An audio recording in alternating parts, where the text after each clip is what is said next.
Assalamu alaikum. All right, today we are going to create Irish beef stew. Now, authentic Irish stew actually used to use lamb back in the old days, and there weren't a whole lot of veggies that were thrown in. The most common was definitely potatoes, and for those who recall, there was the great Irish famine back in the 1800s. Horrible time for the Irish people. And interesting enough, the Ottoman Empire actually helped the Irish people out, even though the British were really trying to stop them, trying to blockade the Ottomans from doing so.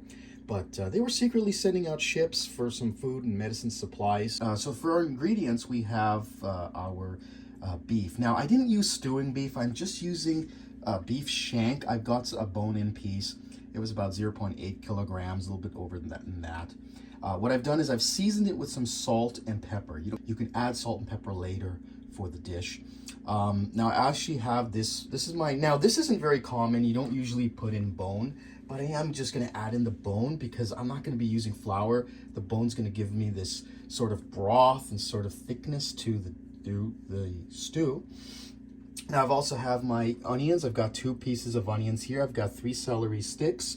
I've also got, now the potatoes, I'm using about 4 potatoes, and I've sliced them, and we are going to be using some carrots. I've used about 2 large carrots, and we've got some thyme, which is going to help us out, and some bay leaves, okay? Now the thing is, with Irish beef stew, it's actually quite common to use beer, such as the Guinness brand. Here's the thing, what we are going to be using, since I don't drink alcohol, what I am, and this is a halal version, what we are going to be swapping it with is, well, of course we've got our bone as well, which is going to help us out here, but I've got some 2 beef bouillon cubes here and some balsamic vinegar, which is going to give us sort of that taste. It's not going to be the exact same thing, but it's a pretty good substitute for this kind of dish. So let's actually begin. We are going to add in the oil. So it's going to go to the high heat here. And we're going to throw in some oil in here, just all around. Because the first thing we need to do with the beef is we need to caramelize that beef. Okay? So let's just wait till it heats up. All right, so let's actually throw in our beef pieces here. And we want to spread around. I don't want it in one area. So do that.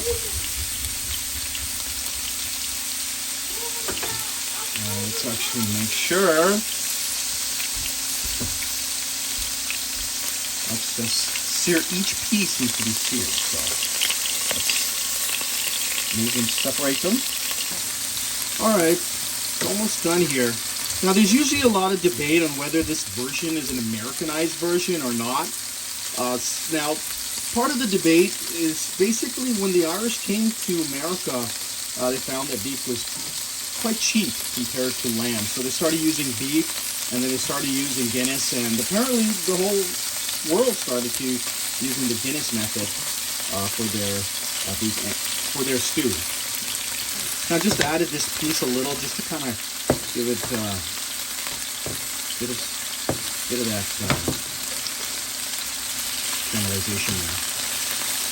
So keep this up until we notice that the oil is browning, because we want that flavor to stay on the pot. All right, let me just put this away. We browned it just a bit here. Now for these guys, we notice that the oil is changing its color.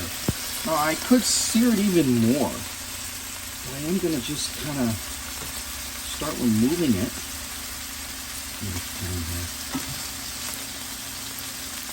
I don't want to overcook it. It's not you don't want it to be completely fried. So I'm just going to start removing them. Removing each peach slowly. Did I say peach? I think I said peach. Okay, well, each piece slowly. There we go. You can notice that brown color there, which is great. Any of the fat, you wanted that melted in there. So I'm just going to take this out, all the pieces, and what we're going to do is we are going to throw in the veggies. We're going to throw in our carrots in the same pot. You don't want to clean your pan. because you want all those flavors to go in there. Let's get the celery in there as well. Okay. And we could throw in onions as well. All right, so we're going to cook this for about 5 to 10 minutes until soft. I'm going to keep moving them around. Okay. All right, once you've noticed it's starting to soften here, what I am going to do is I'm going to throw in my beef bouillon cubes here. And let's get that guy open. Come on. Are you serious? This thing has tape on it? You're kidding me, right? Don't mess around. This is actually artificial flavor. You can use all sorts of different kind. Artificial's fine. Can't break it apart. The idea here is to just break all the cubes up. Okay. Go to the second guy here. I don't want to over fry here. Grab the other guy and throw him in as well. So give us a lot of that flavor a little bit later. Okay. All right. Now we're going to add in balsamic vinegar. About a teaspoon or so. All right. So we're going to throw in our beef cubes. All right. Let them sear for a second. For a moment. Okay, what I'm going to do next is I'm going to add the bone here, right in the center. You want it right in the center of this whole thing. Okay. And now we can add in a bunch of thyme. Take out here. As this is fine. Add in a bunch here. Yeah, this guy. I'm going to start throwing. Actually, no, I'm just going to throw the water in first. That would be better. You want to make sure that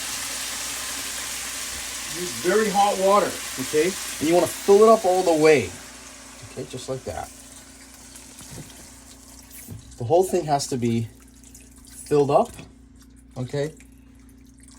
To the top. That's good. All right, so we're gonna add in that thyme. There's a bunch of pieces in here. Just gonna throw it in there. We can actually still, well, we can keep it in there, just like that. Okay. And we're gonna throw in 2 bay leaves as well. All right. Throw that in there. Let's just make sure it boils first. All right, once you notice it's starting to boil, you're gonna go on low heat. And then you're going to close the lid for about 2 hours. All right, so once the 2 hours are up, you're going to open it up here. And we are going to take this guy out. All right. Let's take him out. Put it aside. And what we're going to do is we're going to throw in our potatoes. Okay.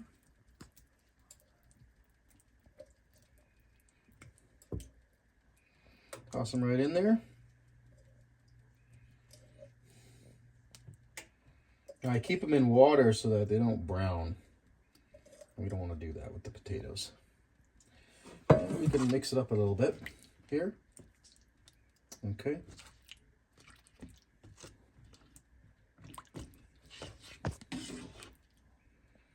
You'll notice the meat is starting to tenderize. So we are going to close the lid for about an hour, and we're going to check it. Once the hour is done, we are going to check out our meat here, and we can see it just easily breaks apart. Very easy. And we can check out the potatoes as well. Yep, it's just about done. Squeezed it pretty hard there, but that's okay. Gonna mix it up. Now, here's the thing. You can keep it soupy if you want, or if you really like it thick. Now, this is kind of a cheat. I mean, you could use some, you could actually marinate the chicken. You can marinate the beef with a little bit of flour. Now, it all depends on how you want. If you want to keep it nice and soupy, it's great. You could just close the heat and leave it out for another 5-10 minutes, see how it settles. Or you can just cheat a bit here because I like the thickness. You can just kind of add in. Now, actually, what you can do is, this is a great idea because a lot of people, what they do is they actually start to break some of the potato pieces apart to add more to the thickness. That is something you can also do if you want. But I'm just going to do a cheat here and just throw in some of that cornstarch, okay? All right, it's all done. We just put it in a bowl here. You could serve it with Irish soda bread, but you know what I got? I actually just got some garlic bread. I don't mind it with garlic bread. I'm kind of a garlic guy. Since I didn't add any garlic in this, I'm gonna get some of that garlic flavor in there. It tastes so good. Thank you for watching. Like and subscribe.